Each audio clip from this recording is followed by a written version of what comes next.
So you often perform, like with your guitar? Yes. Is there a point where you're playing and singing where your guitar comes second nature or the singing comes second nature? Or is that something that you're always thinking about how those pieces work together? That's a great question.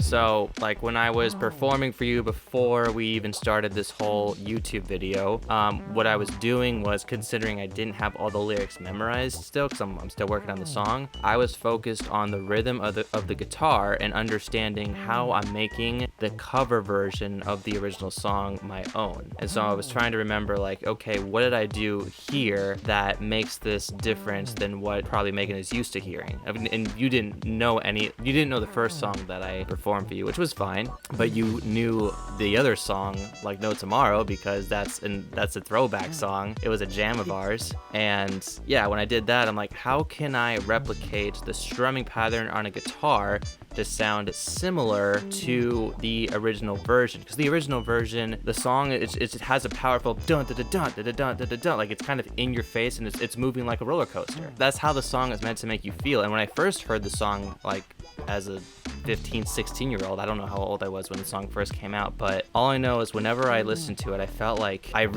for sure wanted to do a collaboration of the song with you when we were in college together, but it just wasn't gonna happen because of the timing. But like, I just always felt like the movement is so good, the energy is so like on point with what Aly and AJ is wanting the viewer, listener to feel at that moment in time. And you don't really hear any music like that anymore. Aly and AJ had a really specific and unique style. The only thing that could sound similar to what like Woah sounded like is their song Rush. I mean, it kind of tackles that similar style. And what's really cool, I've learned, the music video audio for like Woah is different than the actual audio you hear on streaming services or on their CD. Because when it comes into the bridge and you're hearing that muffled like a da da da da na na na na na na, and then when the guitar when they're rising like whoa whoa whoa whoa,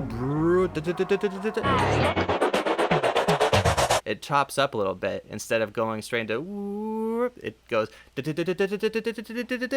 a da da da da da, and that's what I loved about the music video version. I highly encourage the viewers who are watching this to go check out the music video of Aly and AJ's like Woah and then listen to it on streaming services to hear the difference. But I didn't want to put that into my cover. To do that with the guitar is fucking hard. So, but yeah, and then just to fully answer your question, I know I've been going on a tangent with like music and everything. It all depends. Sometimes I focus more on the guitar. It depends on the song, like how advanced and challenging is the rhythm, or am I making the guitar strumming pattern? If that's the case, I mean, Sky Full of Stars has a really challenging guitar strumming pattern, so sometimes you gotta really match that up. Sometimes you see someone else's cover or the way someone else performs it online or at a live venue or whatever, and you're just like, I kind of like their style, I want to incorporate that into my style, and I'm really gonna need to practice and challenge myself and learn how to do that. You learn different techniques through vocals, through strumming, whatever instrument you play. You learn something new each time, and if you're not learning something new, then challenge yourself. You should be learning something new every time, because if you're not, then you know what's the purpose? What's the point of you doing the song and sharing the cover song? You're not just sharing the cover song to share a cover song. You're sharing it to learn more about yourself, the instrument you play, and you're giving a piece of yourself to that person.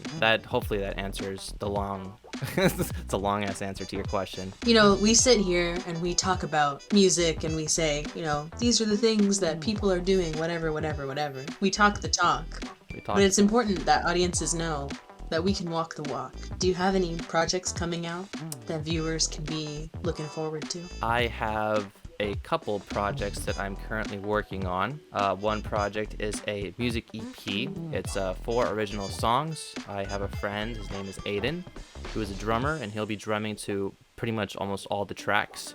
These original songs were written when I was in high school and college. Some of them have been written now, today. But as a content creator for YouTube, filmmaker, literally everything entertainment that you can imagine, it's hard to balance time into one specific thing. And I don't have money to hire audio engineers to mix music because they charge like your entire bank account. So that's why I've learned how to mix my own music as well. So yeah, I'm working on the music EP. I also have a couple cover songs coming out. One of them that you can look forward to, it's a song by Shawn Mendes that is called When You're Gone. I had to really think about that for a second because the chorus and the lyrics in the chorus are kind of misleading to what the title is. So that happens sometimes. And then the other song that I was literally just talking about with Megan is Like Woah by Aly and AJ. It's going to be an acoustic version. I am playing the acoustic guitar and beatboxing.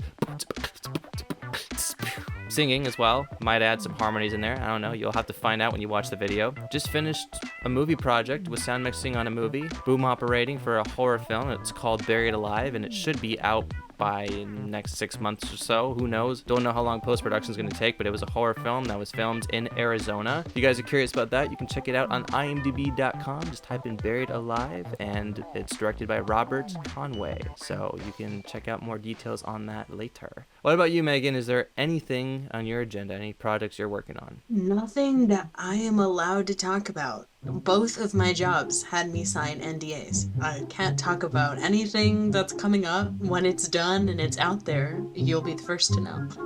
Sounds good. Sometimes that's just the way it be. And like, don't get twisted. My job is not like that crazy. I'm just not allowed to talk about it until it's published. I'm not special. If you guys have enjoyed this video, please hit that like button. It really helps with the YouTube algorithm and recommending video content like this to other viewers who appreciate these kind of videos. And if you would like to share your thoughts on Brendon Urie's performances, thoughts on these videos, what do you guys want to see from us? Who are some artists that you think would be really great to watch? Artists from where they started and where they are now. Is there anything you'd like to add to that, Megan? No, I think that sums it up. I think what she meant to say is, nah, Capella. Yeah, I'll leave it at that.